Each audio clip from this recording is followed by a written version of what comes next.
Hey guys, Dave here. Welcome to the Centurions Review, the punk rock band of War Game Review Institutions. Just found this in the garage. I've been looking for it for a few days. This is The Fury of the Norsemen, a rollicking game of plunder and pillage. It's Microhistory number 4 from Metagaming. This is one of the rarer metagaming games. The Vikings were the scourge of medieval Europe. Their dragon-proud longships ranged the seas for victims and treasure. Lucky was the village with a strong protector. Cursed were those ill-prepared for attack. Little wonder was the anguished lament and prayer of the age. From the fury of the Norsemen, O Lord, deliver us. Fury of the Norsemen is Metagaming's fast-paced two-player game of Viking raids in the 10th century.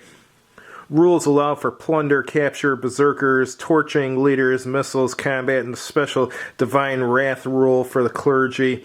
Whether you enjoy history or adventure, you're sure to enjoy this challenging game from the misty climes of our courageous if barbaric past. So launch your ships and gird for war. Hide away your treasure and your daughters and utter a swift prayer. The Fury of the Norsemen is upon you. This actually is one of the better blurbs on the back of this game. Sometimes metagaming, the blurbs on the back were not particularly good.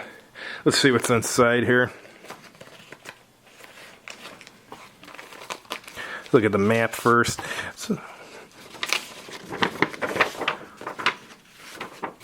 Believe it or not, this is probably one of Metagaming's better looking maps. It's got a few colors on it, at least green and blue. And down here it says the location of important buildings. And down here is the terrain effects chart. This looks like some kind of castle or keep over here. Let's take a look at the counters. Counters aren't bad for this era. I think was this 1980. It's about all I'd expect from a microgame from the 1980s. And here's some others here.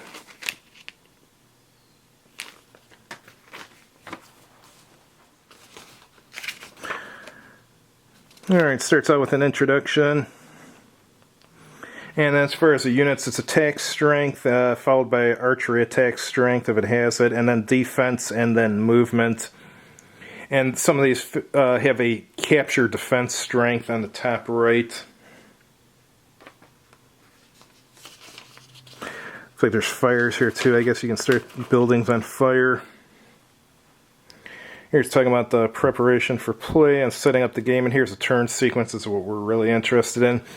Viking player movement, Viking player combat and capture, Viking player fire setting, villager player movement, villager player combat.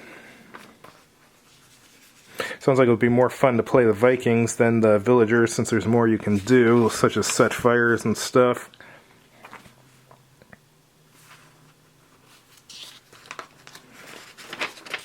Alright, so now it's doing the movement rules. And stacking more than one friendly unit may occupy the same hex under certain restrictions. This is called stacking, blah blah blah.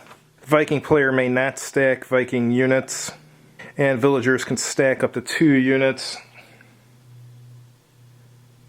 And villager non-combat units, I guess you can have 2 villager combat units stacked with 2 villager non-combat units.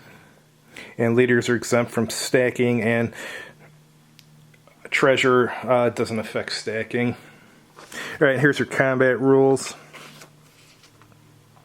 And your capture rules. And rules about treasure and fire.